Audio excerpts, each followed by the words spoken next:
आंबेडकर यांच्या महापरिनिर्वाण दिनानिमित्त जमलो आहेत. मी त्यांच्याबद्दल थोडक्यात सांगणार आहे. संविधान मसुदा समितीचे अध्यक्ष म्हणून बाबासाहेब आंबेडकरांनी भारतीय संविधान तयार करण्याची महत्त्वाची भूमिका बजावली. त्यांनी 1948 मध्ये एक मसुदा तयार केला, जो 1949 मध्ये कमीत कमी बदलात स्वीकारण्यात आला.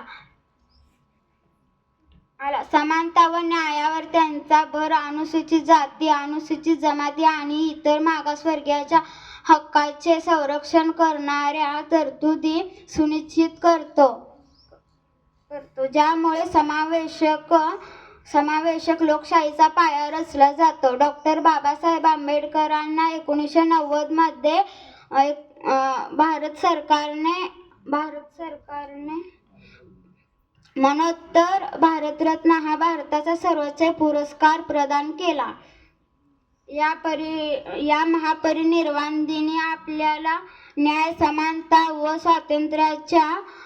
स्वातंत्र्याच्या त्यांच्या आदर्शाचे समर्थन करून त्यांची आठवण करून दिली जाते. त्यांच्या जीवनातून प्रेरणा घेऊन अधिक न्याय आणि सुसंवादी